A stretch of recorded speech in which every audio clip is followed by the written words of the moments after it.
Salam sejahtera Malaysia, terima kasih kerana menonton video-video dalam channel ini. Sebelum kita mula, jangan lupa untuk tekan tombol subscribe, share, like dan komen. Let's go! Salam sejahtera dan salam perpaduan berita seterusnya. PAU 2023, UMNO terbuka untuk menerima ahli digantung dipecat. Ahmad Zahid. Berita penuh.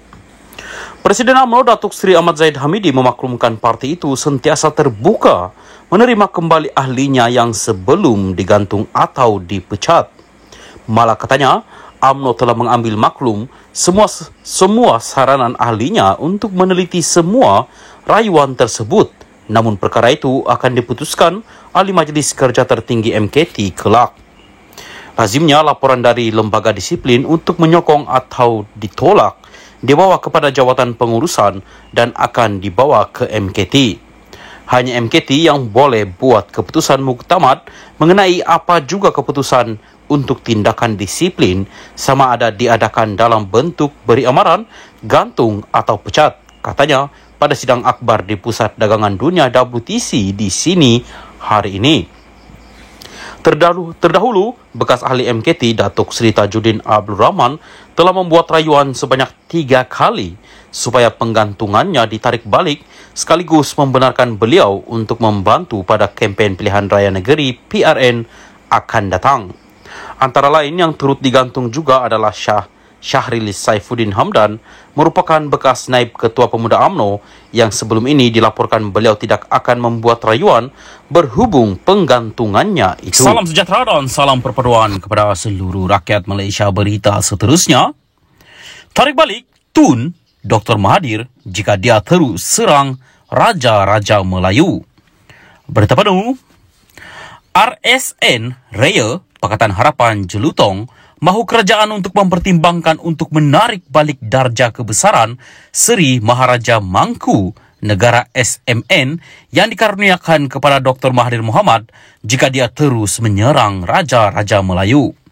Ketika membahaskan laporan Ketua Audit Negara LKAN 2021 di Dewan Rakyat hari ini, pemimpin DAP itu menggesa Dr. Mahathir supaya menghentikan tindakan berterusannya yang menyerang dan menghina institusi diraja. Saya minta seperti diucapkan Tambun Anwar Ibrahim di Istana Negara semalam kemarin, supaya polis diraja Malaysia tidak berkompromi dan mengambil tindakan terhadap Tun M, Dr. Mahathir, kalau berterusan menyerang kerabat diraja.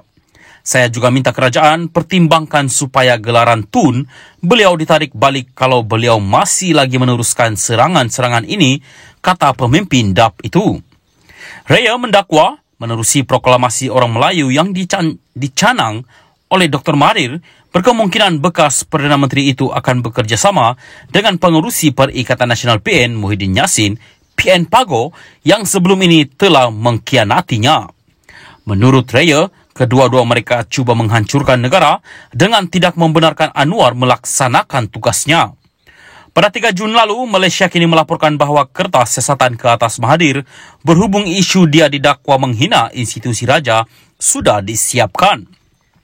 Peguam Rafiqi Rashid Ali yang mewakili Mahathir berkata, bekas Perdana Menteri itu disoal mengenai video yang dikatakan menunjukkan pemimpin berusia 97 tahun itu bercakap di sebuah majlis. Dalam video itu, Mahathir didakwa membuat kenyataan bahawa orang Melayu tidak boleh bergantung kepada Raja-Raja Melayu untuk melindungi mereka.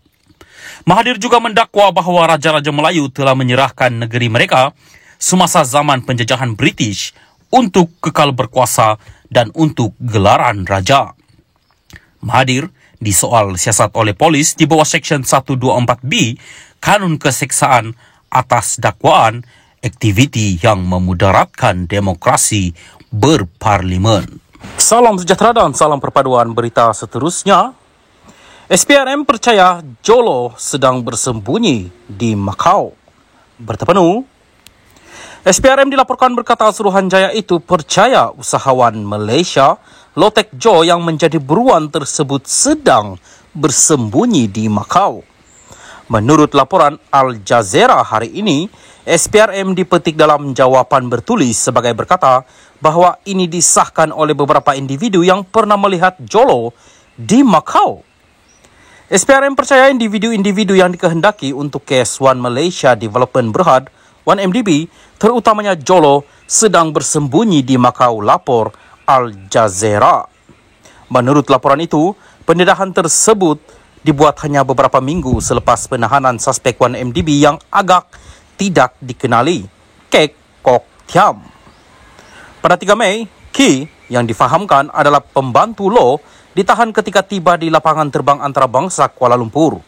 Memetik sumber polis Malaysia, Al Jazeera melaporkan bahawa Ki diusir dari Makau kerana tinggal melebihi had masa visanya.